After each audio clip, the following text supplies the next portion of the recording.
ऐसा बहुत बार होता है यार कि ट्रेलर देखकर किसी मूवी या शो के लिए एक्सपेक्टेशन और एक्साइटमेंट बढ़ जाती है, पर मूवी एक्चुअली में देखने के बाद मन में यह थॉट आता है कि कहीं पोपट तो नहीं कट गया हमारा।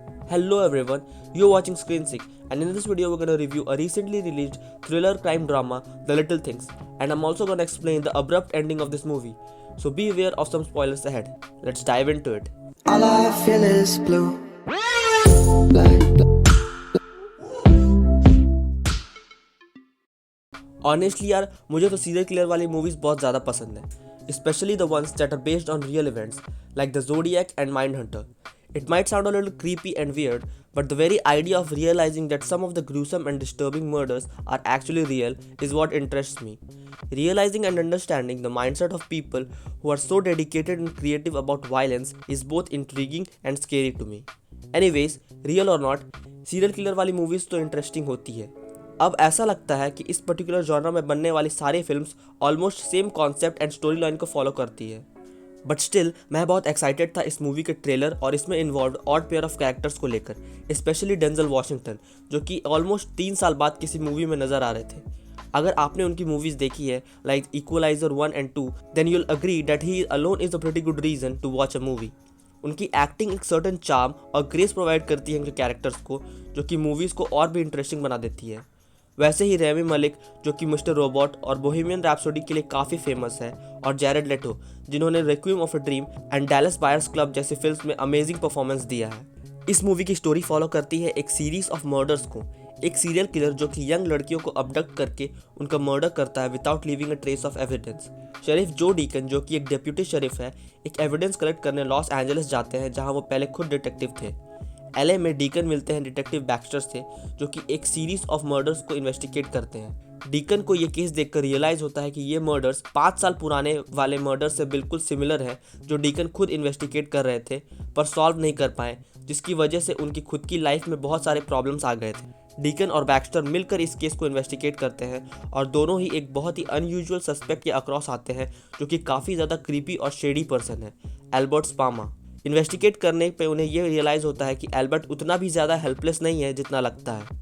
इस स्टोरी में बहुत मेजर प्लॉट ट्विस्ट्स नहीं है, बट स्टोरी में कुछ ऐसी चीज़ें हैं जो इसे बहुत ही इंपॉर्टेंट और इन्जॉयबल बनाती है. मूवी के एंड में आपको पता चलेगा कि इसकी स्टोरी में बहुत ही कॉन्क्रीट और वैलिड सिंबलिज्म का यूज़ किया गया है, जिसकी वजह से ये मूवी ए मस्ट वॉच है. और डेंजल वॉशिंगटन की परफॉर्मेंस तो यार बहुत ही इंजॉयबल है, और जैरेड लेटो का कैरेक्टर बहुत ही ज़्यादा क्रीपी और डिस्टर्बिंग था, and it had depth. Now let's talk about the ending of this film. Movie में हम देखते हैं कि डीकन और बैक्स्टर बहुत ही एक्सीलेंट डिटेक्टिव्स हैं, पर उनका सस्पेक्ट एल्बर्ट स्पार्मा उनसे भी एक कदम आगे है.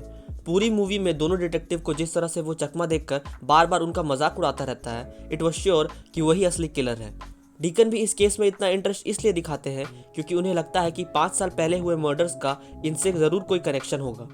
जब एल्बर्ट को पहली बार इंटरोगेशन में बुलाया जाता है तो वो बहुत ही ज़्यादा कॉन्फिडेंट दिखाई देता है, और क्राइम सीन्स के फोटोज़ को देखकर उसे इंजॉयमेंट मिलता है. एविडेंस नहीं होने की वजह से उसे छोड़ दिया जाता है. असली किलर को 5 साल पहले ना पकड़ पाने की वजह से डीकन के मन में गिल्ट रहता है और उसे नाइटमेयर्स आते हैं, as if he could see all the dead victims. Movie में एक डायलॉग जो कि डीकन बैक्स्टर से कहता है, that past becomes the future and the future becomes the past. इसका इंपॉर्टेंस तब नहीं पता चलता है, बट मूवी के एंड में उसका असली मतलब पता चलता है. डीकन एल्बर्ट के घर की तलाशी लेता है, पर उसे वहाँ कुछ भी नहीं मिलता, पर डीकन और बैक्स्टर को ये श्योर था कि एल्बर्ट ही असली किलर है. इन्वेस्टिगेट करने पर उन्हें पता चलता है कि 8 साल पहले एल्बर्ट ने एक मर्डर के लिए खुद से कन्फेस किया था, पर बाद में उसे छोड़ दिया गया क्योंकि वो असली मर्डरर नहीं था और उसने वो कन्फेशन सिर्फ मजे के लिए दिया था. बैक्स्टर को अकेला पाकर एल्बर्ट उसे कहता है कि वो उसे अपने लास्ट विक्टिम की डेड बॉडी तक ले जाएगा, पर अकेले. एल्बर्ट उसे एक सुनसान डेजर्ट पर ले जाता है, जहां पर वो बैक्स्टर से बार बार होल्स डिग करवाता है डेड बॉडी को ढूंढने के लिए. डेड बॉडी ना मिलने पर बैक्स्टर को ये रियलाइज होता है कि एल्बर्ट सिर्फ उसके मजे ले रहा है. गुस्से में आकर बैक्स्टर एल्बर्ट को मार देता है. थोड़ी देर बाद डीकन भी वहां पहुंचता है और ये सब देखकर वो एल्बर्ट की बॉडी को दफना देता है, पर बैक्स्टर काफी घबरा जाता है. डीकन एल्बर्ट के घर पे जाकर उसके सारे सामान को जला देता है ताकि कोई भी एविडेंस ना रहे, और बैक्स्टर को इसके बारे में किसी से भी बताने से मना करता है. और उस वक्त हमें डीकन का फ्लैशबैक देखने मिलता है, जहां 5 साल पहले जंगल में इन्हीं मर्डर्स के कल्प्रिट को ढूंढते वक्त गलती से डीकन एक विक्टिम लड़की को गोली मार देता है और उसकी डेथ को सारे ऑफिसर्स मिलकर कवर अप कर देते हैं, और इस बात का गिल्ट डीकन को इतने सालों से परेशान कर रहा था. सिमिलरली बैक्स्टर भी अपनी गलती से परेशान होकर खुद को ये दिलासा देता है कि एल्बर्ट ही असली सीरियल किलर था और वो ये डिजर्व करता था। डीकन कुछ दिनों बाद बैक्स्टर को एक पार्सल भेजता है जिसमें एक रेड हेयर क्लिप था जो कि लास्ट गर्ल विक्टिम ने किडनैप होने से पहले पहना था, जो कि डीकन को एल्बर्ट के घर से मिलता है। ये देखकर बैक्स्टर रिलैक्स और सेटिस्फाई हो जाता है कि एल्बर्ट ही असली किलर था। बट एंड में जब डीकन एल्बर्ट के घर से मिले सारे सामानों को जलाता है तब हमें पता चलता है कि एल्बर्ट के घर से ऐसा कुछ भी एविडेंस नहीं मिला जो कि उसे मर्डर का असली कल्प्रिट प्रूव कर सके। इनफैक्ट वो रेड हेयर क्लिप डीकन खुद खरीद कर बैक्स्टर को भेजता है ताकि बैक्स्टर को भी उसकी तरह अपनी पूरी लाइफ गिल्ट में ना जीनी पड़े। और यही उस डायलॉग का असली मतलब था, past becomes the future and future becomes the past. Past में डीकन से एक गलती हुई जिसका गिल्ट उसे हमेशा से था और वही सेम मिस्टेक बैक्स्टर ने भी की और उसे भी गिल्ट झेलना पड़ेगा। और एंड तक हमें ये नहीं पता चलता कि एल्बर्ट असली किलर था या नहीं। हो सकता है कि वही असली कल्प्रिट हो और ये भी हो सकता है कि उसे सिर्फ क्राइम देखने और उसके आसपास होने में सेटिस्फैक्शन मिलता है और वो सिर्फ एक क्रीपी पर्सन था पर सीरियल किलर नहीं। ये डिसीजन टोटली ऑडियंस के ऊपर है। इस मूवी की एंडिंग 2007 की ज़ोडिएक मूवी से सिमिलर थी।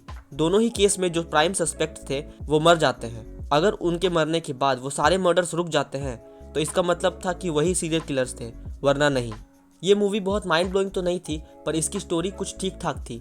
और अगर आपको सिंबोलिज्म वाली मूवीज पसंद है लाइक 7 जिसमें कुछ हिडन मीनिंग्स हो तो आपको ये मूवी ज़रूर देखनी चाहिए। Go for it. That's it for today. If you enjoyed the video, please do give it a like and don't forget to subscribe to my channel.